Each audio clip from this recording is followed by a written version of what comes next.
কোরআন হাদিসের পাতায় পাতায় পীরের অস্তিত্ব আছে, তোমার লেখাপড়ার অভাব। কিসের অভাব? লেখাপড়ার। পীরের হাতে হাত দেবো না, থাকবে না তোর পিছের গুনাহ, সামনে তার হুকুম তামিল কর। পীরে যদি করে দেয় মাপ, থাকবে না তোর এই দেহের পাপ, গুনাহ খাতা মাফ করাইয়া মর, নবীর হাদিস পড়, গুনাহ খাতা মাফ করাইয়া মর। তোমার কাঁধে নবীর কদম, অলি কুলের তুমি প্রথম, তোমারি দয়াতে মরা, তোমারি দয়াতে মরা, ওঠে জিন্দা হইয়া। আমার বন্ধুগণ, আলোচনা আর দীর্ঘায়িত নয়, 11:30 বেজে গেছে। যেই কথাটা আমি বলতেছিলাম, কোন কামেল আল্লাহর ওলি যদি আপনাকে গ্রহণ করে নেয় মুরিদ হিসাবে, আল্লাহর নবী আপনাকে গ্রহণ করতে দেরি হবে না। আল্লাহ রব্বুল আলামিন বান্দা হিসাবে গ্রহণ করতে আর দেরি হবে না। আল্লাহ তাআলা এবং আল্লাহর হাবিব অতি তাড়াতাড়ি ওই ব্যক্তিকে কবুল করে নিবে। অনেকে প্রশ্ন করবেন, হুজুর আল্লাহর কাছে যাইতে ওসিলার কি দরকার? আল্লাহ তো রহমান, ডাক দিলেই তো শোনে, আল্লাহ তো সব দেখে, আমি কেন ওসিলা ধরব? প্রশ্ন আছে কি নাই? তাহলে কোরআনুল কারীমের ছোট্ট একটা সূরা, সূরাতুল ইখলাস, সূরাতুল ইখলাসের কয়েকটা নাম আছে। 1 নাম্বার নাম হলো সূরাতুল ইখলাস, 2 নাম্বার নাম সূরাতুল মারিফা, মারিফতের সূরা, 3 নাম্বার সূরাতুত তাওহীদ, আল্লাহর একত্ববাদের সূরা। মক্কার কাফেররা আল্লাহর নবীকে আয়েশা বলছে, ইয়া রাসূলুল্লাহ, ওগো আল্লাহর নবী, আপনি তো নবুয়ত দাবি করেন, এক আল্লাহর দাওয়াত দেন, আপনার কাছে আমাদের প্রশ্ন, আল্লাহর বাবা কে ছিল? আল্লাহর বংশ পরিচয় কি? আল্লাহর নসব নামা কি আমাদের বলেন। জিবরাইল আয়েশা কয়, ইয়া রাসূলুল্লাহ, আল্লাহ জানিয়ে দিছে, কুল হুয়াল্লাহু আহাদ, আল্লাহুস সামাদ। জিবরাইল কয়, হুজুর আল্লাহ বলছে কুল, নবী আপনি বলেন আল্লাহু আহাদ, আল্লাহ এক। আল্লাহ কয়জন? সবাই বলেন কয়জন? আল্লাহ একজন। জিবরাইল আয়েশা বলছে, হুজুর আপনি বলেন আল্লাহ এক। আল্লাহ তো ডাইরেক্ট বলতে পারতেন আল্লাহু আহাদ, আল্লাহ এক, বলতে পারতেন কিনা? আল্লাহ মাঝখানে নবীকে টেনে আনলেন, নবীকে বললেন কুল, ও মুহাম্মদ আপনার জবান দিয়ে বলুন আল্লাহ এক। তাহলে সূরাতুত তাওহীদ, সূরাতুল মারিফা, এই মারিফতের সূরা অথবা একত্ববাদের সূরা, এই সূরা শুরু হয়েছে ওসিলা দিয়ে, মধ্যম দিয়ে, ঠিক কিনা? কোনো মানুষ ডাইরেক্ট আল্লাহর কাছে যেতে পারবে না, মাঝখানে নবীর দরকার আছে কি নাই? এখন নবী নাই, আছে কারা? নবীদের নায়েব আউলিয়াগণ, ঠিক কিনা? আমার ভাইরা, আমি যেই কথাটা বলতেছিলাম, মুর্শিদ কেমনে আমাকে তোমাকে মদিনার গোলামি দেয়, ছোট্ট একটা ঘটনা বললে বুঝে আসবে। খাজা মুঈনুদ্দিন চিশতি রহমাতুল্লাহ, যার পীরের নাম ছিল ওসমান হারুনি, ওসমান হারুনি যখন হজ করার জন্য যাবে, আমার ভাইরা মুরিদদেরকে ডাক দিয়ে বলছে, বাবারা আমি হজ করার জন্য যাব, কে আছো আমার সঙ্গী হবে? খাজা মুঈনুদ্দিন চিশতি দাঁড়ায় গেছে, হুজুর আপনি হজে যাবেন, আল্লাহর নবীর রওজা জিয়ারতে যাবেন, আমি অধম আপনার সঙ্গী হইতে চাই, একটু আওয়াজ দিয়ে বলেন সুবহানাল্লাহ। হযরত ওসমান হারুনি কয়, বাবা তুমি আলেম মানুষ, তুমি কষ্ট সহ্য করতে পারবে না, কারণ আমি গরম পানি খাই, গরম পানি করার জন্য একটা চুলা সাথে নেওয়া লাগবে, কাঠ সাথে নেওয়া লাগবে, পানি নেওয়া লাগবে। বাবা তুমি আলেম মানুষ, তুমি এই কষ্ট সহ্য করতে পারবে না। খাজা মুঈনুদ্দিন চিশতি রহমাতুল্লাহ বলতেছে, হুজুর জীবনটা যদি চলেও যায় আল্লাহর ওলির জন্য কষ্ট করতে আমার কোনো কষ্ট হবে না। হুজুর আপনার সাথে আমি হজে যাব, আমারে নিষেধ দিবেন না। এবার ওসমান হারুনি কয় বাবা ঠিক আছে তাইলে চলো। ওসমান হারুনি আর খাজা মঈনুদ্দিন দুইজন মিলে যখন হজ করার জন্য রওনা দিলেন, যাইতে যাইতে ওসমান হারুনি পেছনের দিকে তাকায়া দেখে খাজা মঈনুদ্দিন আল্লাহর ওলির চেহারাটা মলিন হয়ে গেছে, চুলার কালিতে মুখটা বিশ্রী হয়ে গেছে, শরীরের মধ্যে ঘাম টপ টপ টপ টপ করে পড়ছে। ওসমান হারুনি বলছে বাবা এই জন্যই তো বলছি কষ্ট তুমি করতে পারবে না, তুমি আলেম মানুষ, তুমি বাড়িতে যাও, আমার সাথে তোমার হজে যাওয়ার দরকার নাই।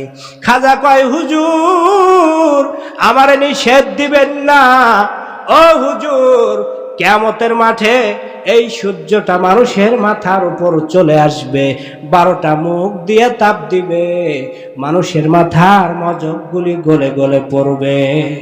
ও হুজুর আজকের এই দিনটা ওই দিনের চেয়ে বেশি নয়, আমি কিয়ামতের কথা স্মরণ করে আজকের এই কষ্টটা সহ্য করতেছি, আমারে মাফ করে দেন, আমি আপনার সাথে হজে যাব। আমার ভাইরা লম্বা কাহিনী আমি সংক্ষেপ করে দিলাম।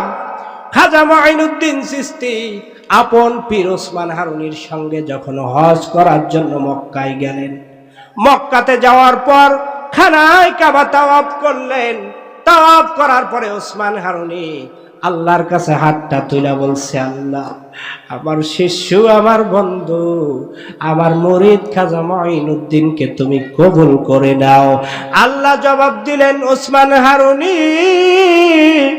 তোমার শিষ্যকে আমি কবুল করে নিলাম, যাও যাও আমার বন্ধু নবী মুস্তাফার দরবারে যাও, আমার বন্ধুর কাছে তোমার খাজাকে পরিচয় করাইয়া দাও।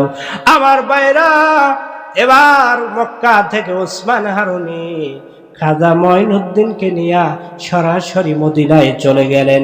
মদিনায় যাওয়ার পর আল্লাহর নবীর রওজা জিয়ারত করে খাজা ওসমান হারুনি দয়ার নবীকে ডাক দিয়া বলছে ইয়া রাসূলুল্লাহ, ইয়া হাবিবাল্লাহ, আপনার গোলাম আপনার কাছে হাজির।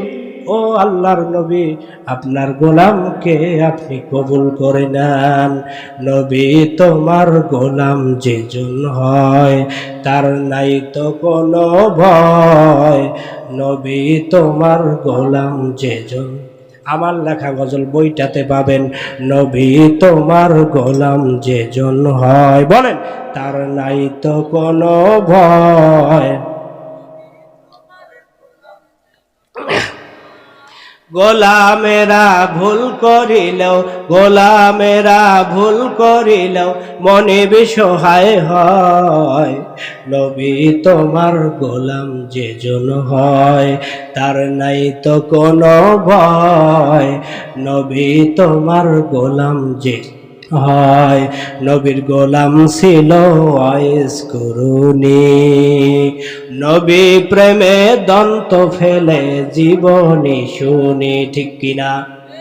আমার বন্ধুগণ আজকে এই শবে বরাতের রাত্রে যারা আমার আলোচনাগুলি শুনতেছেন, নবীর গোলাম ছিল ওয়াইস করুনি, যেই মাত্র শুনেছে দয়ার নবীজির দাঁত মোবারক শহীদ হয়ে গেছে, ওয়াজ করুনি প্রথমে একটা দাঁত ভাঙলেন, ভাঙার পরে মনে মনে ভাবে আমি যে দাঁতটা ভাঙছি আমার নবীজির আর একটা দাঁত তো ভাঙতে পারে, এই ভেবে একটা দাঁত ভাঙে ফেললেন।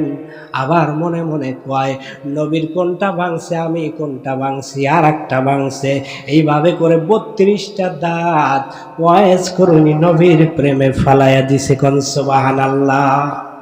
এই জন্য আমি আমার গজলে লিখছি নবীর গোলাম ছিল ওয়াইস করুণী।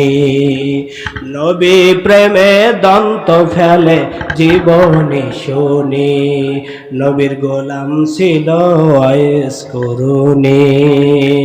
নবী প্রেমে দন্ত ফেলে জীবনী শুনি, নবীজির জামা পাইল কিসের তাহার ভয়, নবীজির জামা পাইল কিসের তাহার ভয়। নবী তোমার গোলাম যে জন হয় তার নাই তো কোনো ভয়, নবী তোমার গোলাম যে জন হয়। আমার ভাইরা, এবার ওসমান হারুনি আল্লাহর নবীর রওজাতে গিয়া ডাইকা বলছি, ইয়া রাসূলুল্লাহ, ইয়া হাবিবাল্লাহ, আল্লাহর নবী গো, আপনার গোলামকে আপনি কবুল করে নেন। আল্লাহর নবী রওজা থেকে হাতটা বের করে দিছে, হাত বাইর কইরা ডাক দিয়া কয়, মঈনুদ্দিন আয় আমার কাছে আয়। মঈনুদ্দিন দৌড়াইয়া গেছে, আমার জিন্দা নবী রওজাত থেকে হাত বের করে দিছে, জিন্দা নবীর হাত মোবারকের মধ্যে চুমু দিছে। কোন সুবহানাল্লাহ। এবার নবী কয়, মঈনুদ্দিন তোমার নাম তো হাসান, তোমার নাম আজ থেকে আমি দিয়ে দিলাম মঈনুদ্দিন। মাই মানে সাথী অথবা সাহায্যকারী, দিন মানে দিনের। নবী বলল, আজকের থেকে তোমার নাম মঈনুদ্দিন, আমার দিনের সাহায্যকারী। তাইলে আউলিয়াগণ, আল্লাহর বন্ধুগণ যদি কাউকে কবুল করে, রাসূল কবুল করতে, আল্লাহ কবুল করতে আর দেরি হয় না। আমার ভাইরা, এই জন্য পীরের কাছে যাইতে হবে। পীরের কাছে বায়াত গ্রহণ কখনো সুন্নাত, কখনো ওয়াজিব, কখনো ফরজ হয়ে যায়। অনেকের মনে প্রশ্ন জাগতে পারে, হুজুর পীরের কাছে বায়াত ফরজ, সুন্নাত, ওয়াজিব কেমনে হয়? আপনাদেরকে তাহলে আমি প্রশ্ন করব, ও আল্লাহর বান্দারা, বিয়ে করা কি? অনেকেই জবাব দিবেন, হুজুর বিয়ে করা সুন্নাত। নবী বলেন, আন-নিকাহু মিন সুন্নতি ফামার রাগিবা আনহু ফালাইসা মিন্নি। বিয়ে করা আমার সুন্নাত, যেই ব্যক্তি আমার সুন্নাত ছেড়ে দিবে, আমার সুন্নাত আদায় করবে না, সেই ব্যক্তি আমার উম্মত হতে পারবে না। তাইলে বিয়ে করার প্রয়োজন আছে কি নাই? এখন বিয়ে করা সুন্নাত, বিয়ে করতেই হবে এই ভেবে কি অসময়ে বিয়ে করা যাবে? কারণ বউ কি জিনিস, বউয়ের লালন পালন, ভরণ পোষণ, এটা তো আপনাকে বুঝতে হবে। আল্লাহর নবী বলেন, ও দুনিয়ার মানুষেরা, বউয়ের ভরণ পোষণ যদি তুমি করতে না পারো, তাহলে তোমার বিয়ের দরকার নাই, নফল রোজা রাখো। নফল রোজা রাখলে তোমার নফসটা দুর্বল হয়ে যাবে, তোমার দ্বারা খারাপ কাজ আর সংগঠিত হবে না। আমার বন্ধুগণ, এখানে ছোট্ট একটা মাসলা আপনাদের বলি। আমাদের সমাজে কোনো হুজুরের যদি বউ না থাকে, অথবা বিয়ে যদি না করে থাকে, বিয়ে না করার পেছনে বিভিন্ন কারণ থাকতে পারে। অনেকে মনে করে লেখাপড়া শেষ করে বিয়ে করব, ঠিক কিনা? কারণ ছাত্র অবস্থায় কেউ যদি বিয়ে করে, তার লেখাপড়ায় একটা প্রভাব পড়ে, লেখাপড়ায় সমস্যা হয়ে যায়। এই রকম বিভিন্ন সমস্যার কারণে অনেকে বিয়ে দেরিতে করতে পারে, কোনো সমস্যা নাই। কারণ নবী বলেন, বিয়ে হলো আমার সুন্নত, আর এই সুন্নতটা ইচ্ছাকৃত অবস্থায় যে ছেড়ে দিবে, সামর্থ্য হওয়ার পরেও যে ছেড়ে দিবে, অথবা বিয়ে করবই না এই প্রতিজ্ঞা যে করবে, সেই ব্যক্তি আমার উম্মত নয়।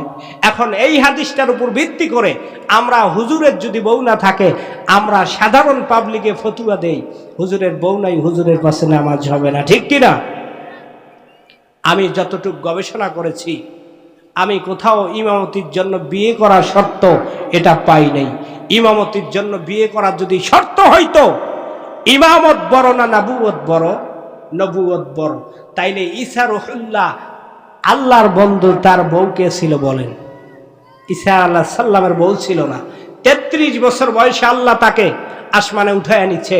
কিয়ামতের পূর্বে আবার তিনি জমিনে আসবেন, আল্লাহর হাবিব সাল্লাল্লাহু আলাইহি ওয়াসাল্লামের উম্মত হবেন, বিয়ে শাদী করবেন, তারপরে তিনি মারা যাবেন।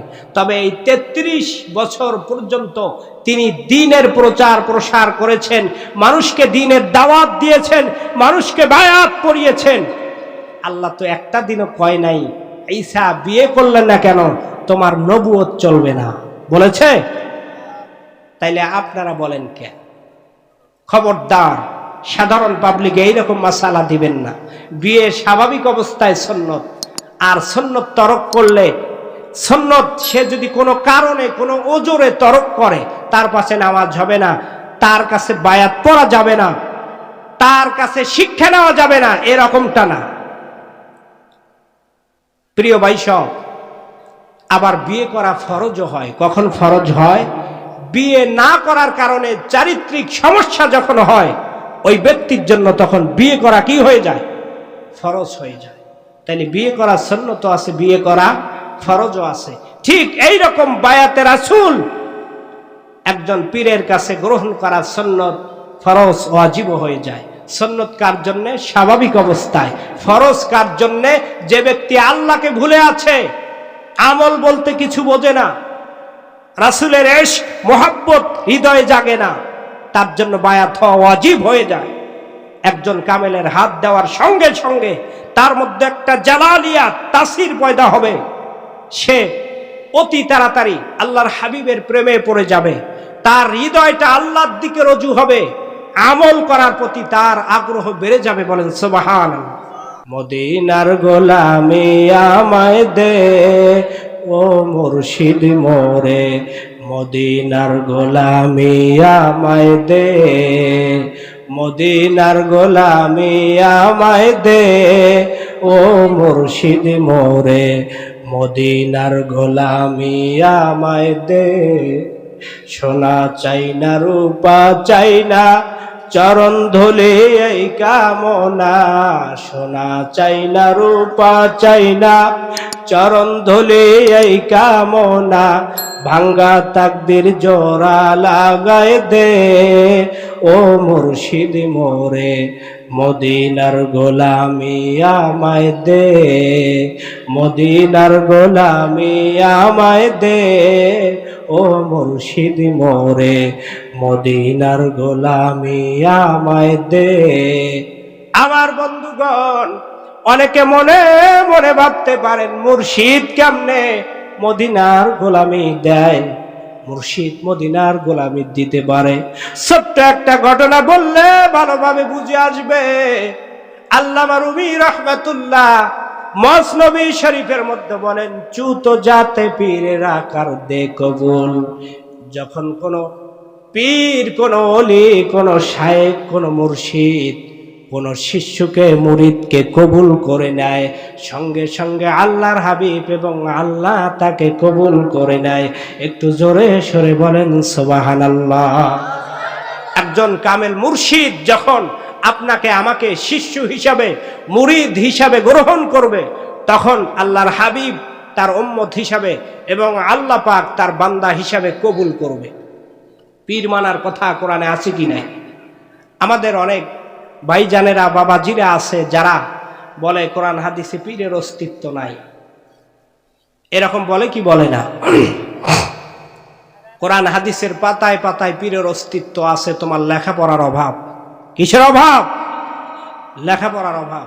কোরআনে পীর শব্দটাই আছে মুর্শিদ হিসাবে। কি হিসাবে? মুর্শিদ হিসাবে। আল্লাহ বলেন, ওয়ামাই ইউদলিল ফালাং তাজিদ লাহু ওয়ালিয়াম মুরশিদা। আল্লাহ যাকে পথভ্রষ্ট করবে, আল্লাহ যাকে গোমরাহ করবে, আল্লাহ যার জন্য জাহান্নাম লেখছে, সে কখনো মুর্শিদ পাবে না। পীরের হাতে হাত দেব না, থাকবে না তোর পিছের গুনাহ, সামনে তার হুকুম তামিল কর। পীরে যদি করে দেয় মাপ, থাকবে না তোর এই দেহের পাপ, গুনাহ খাতা মাফ করাই আমার নবীর হাদিস পড়, গুনাহ খাতা মাফ করাই আমার। অনেকে বলবেন, হুজুর মাফ করার মালিক তো আল্লাহ, পীরে কেমনে মাফ করবে? ছোট্ট একটা হাদিস বললে আপনাদের বুঝে আসবে। আল্লামা জালালউদ্দিন সিউতি, যিনি ৭৫ বার আল্লাহর নবীকে স্বপ্ন দেখছে, একটু আওয়াজ দিয়ে বলেন সুবহানাল্লাহ। আমার বন্ধুগণ, যেই ব্যক্তি আল্লাহর নবীকে স্বপ্নে দেখবে, নবী বলেন সে বাস্তব আমাকে দেখবে। নবীর সুরত শয়তান ধরতে পারবে না। কোন ব্যক্তি যদি নবীকে দেখে, সে নবীকে বাস্তব দেখবে। আবার যেই ব্যক্তি নবীকে দেখবে, তার জন্য জাহান্নাম হারাম হয়ে যাবে। এরপরে নবী বলেন ওই ব্যক্তিকেও যে দেখবে, তার জন্য জাহান্নাম হারাম হয়ে যাবে। একটু আওয়াজ দিয়ে বলেন সুবহানাল্লাহ। আমার বন্ধুগণ, জালালউদ্দিন সিউতি রহমাতুল্লাহ একখানা বই লিখলেন, জামিউল হাদিস। এই বইয়ের মধ্যে একখানা হাদিস এসেছে আন মুআজ বিন জাবাল রাদিয়াল্লাহু তাআলা আনহু আন্নাহু ক্বাল ক্বালা রাসূলুল্লাহ সাল্লাল্লাহু আলাইহি ওয়াসাল্লাম যিকরুল আমবিয়াই মিনাল ইবাদা ওয়া যিকরুস সালিহিনা কাফারা। আওয়াজ দিয়ে বলেন সুবহানাল্লাহ।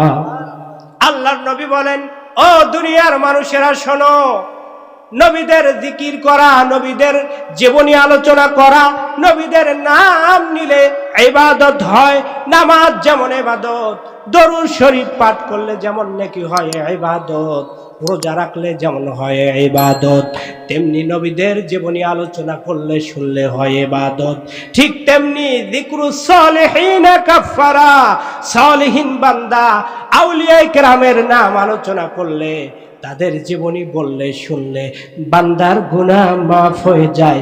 একটু আওয়াজ দিয়ে বলেন সুবহানাল্লাহ। আমার ভাইরা, কোন আউলিয়া, আউলিয়া মানে আল্লাহর বন্ধু। কার বন্ধু? আল্লাহর বন্ধু। তোমার আপনার পক্ষ নিয়ে যদি আল্লাহর কাছে কিছু চায়, আল্লাহ রাব্বুল আলামিন ফিরায় না। বুখারী শরীফের মধ্যে একখানা হাদিস এসেছে, আল্লাহর নবী বলেন, মান আদা ওয়ালিয়ান ফাকাদ আযানতাহু বিল হারব। যেই ব্যক্তি আমার বন্ধুর সাথে শত্রুতা করে, আমি আল্লাহ তার বিরুদ্ধে যুদ্ধ ঘোষণা করি। একটু জবান খুলে বলেন নাউযুবিল্লাহ। কি করে? যুদ্ধ ঘোষণা করে। এখন দেখেন কত সুন্দর কথা। অলিকে আল্লাহ রাসূল পরের হাদিসে বলেন, পরের ইবারতে এসেছে, আমি আল্লাহ যা ফরজ করেছি তার থেকে বাড়ায়ও না, কমায়ও না। এরপরে বেশি বেশি আনিন নওয়াফিলি, বেশি বেশি নফল ইবাদত করে, হাত্তা উহিব্বাহু, আমি আল্লাহ তখন বান্দাকে ভালোবেসে ফেলি। আওয়াজ দিয়ে বলেন সুবহানাল্লাহ। তাইলে শুধু ফরজের দ্বারা ওলি হওয়া যাবে না, তোমার দায়িত্বটা পার করা যাবে, ঠিক কিনা? ওলি হইতে চাইলে, আল্লাহর বন্ধু হইতে চাইলে বেশি বেশি নফল ইবাদত করতে হবে। ফরজ তো থাকবেই, এর পাশাপাশি কি করতে হবে? নফল ইবাদত করতে হবে। এরপরে হাত্তা উহিব্বাহু, আল্লাহ তখন আপনাকে ভালোবাসবে। আর আল্লাহ যখন ভালোবাসবে, নবী বলেন ওই ব্যক্তির হাত আমি যে হাত দিয়ে ধরে, তার চোখ আমি যে চোখ দিয়ে দেখে, তার পায়ে আমার কুদরতি শক্তি দেই, যেই পা দিয়ে চলে, ইনসালানি, সে যদি আমার কাছে চায়। কি চায়? আল্লাহ বলেন নাই, আল্লাহ বলেছেন যদি চায়, তার মানে যা কিছু চাইতে পারে, ঠিক কিনা?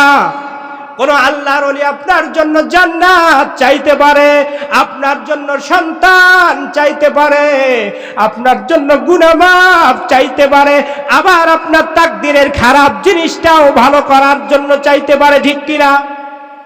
বড় পীর আব্দুল কাদের জিলানী, অনেকে প্রশ্ন করবেন, হুজুর আউলিয়ায়ে কেরাম কেমনে তাকদীর পাল্টায়, তারা কেমনে তাকদীরে কলম বসায়? মোল্লা আলী কারি একটা বই লিখলেন, শাহ ওয়ালিউল্লাহ মুহাদ্দিসে দেহলভী রহমাতুল্লাহ বই লিখলেন, আমার গাউসে পাক আব্দুল কাদের জিলানীর স্মরণে বই লিখেছে। বইয়ের মধ্যে ছোট্ট একটা ঘটনা আসছে। হুজুর গাউসে পাকের একজন মুরিদ রাতের বেলা ঘুমাইছে, ৭৭ বার তার স্বপ্নদোষ হয়েছে। সকালবেলা ওই লোকটা আল্লাহর ওলির দরবারে আসছে, হুজুরকে বলবে, হুজুর আমার জীবনে একটা অলৌকিক ঘটনা ঘটেছে, আজকের রাতে ৭৭ বার আমার কুস্বপ্ন হয়েছে। লোকটা হুজুরকে বলবে, এটা বলার জন্য গাউসে পাকের দরবারে আসছে।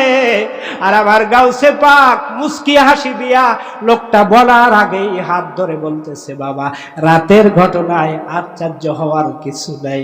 আমি লাউহে মাহফুজে নজর করে দেখি তোমার জীবনে ৭০ বার জেনার গুনাহ আছে, তোমার জীবনে ৭০ বার জেনা হবে।